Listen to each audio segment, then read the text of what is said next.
দুর্যোগে যেন আরও ঐক্যবদ্ধ বাংলাদেশ।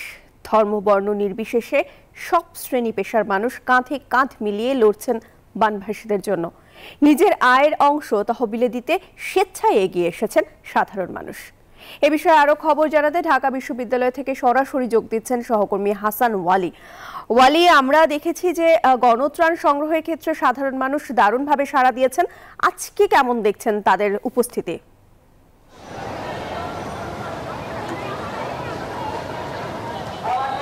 প্রিয়াঙ্কা, আপনাকে ধন্যবাদ। গতকালকে যেমন সাধারণ মানুষের উপচে পড়া ভিড় ছিল, আজকেও কিন্তু সাধারণ মানুষ আসছেন। আপনি দেখছেন যে এখন কিন্তু একেবারে মাঠের মধ্যে, টিএসসির মাঠের মধ্যে যেই ত্রাণগুলো আছে সেটি সংগ্রহ করা হচ্ছে এবং এখানে নানান প্যাকেজিং করা হচ্ছে।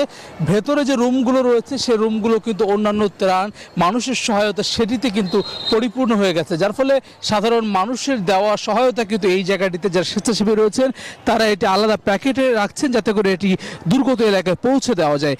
এখন পর্যন্ত 20টি ট্রাক ইতিমধ্যেই সাধারণ মানুষের যে সহায়তা সেটি নিয়ে দুর্গত এলাকায় পৌঁছে গেছে এবং গতকাল সকাল 10টা থেকে রাত 2টো পর্যন্ত 1,42,50,000 টাকারও বেশি কিন্তু নগদ অর্থ সহায়তা মানুষ করছেন।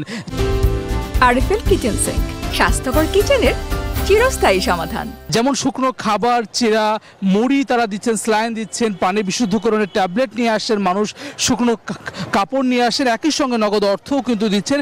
সেটি এখন পর্যন্ত অর্থাৎ বুধবার রাত থেকে যে কার্যক্রম শুরু হয়েছে সেটি এখন পর্যন্ত প্রায় 2 কোটি টাকার মতো দাঁড়িয়েছে।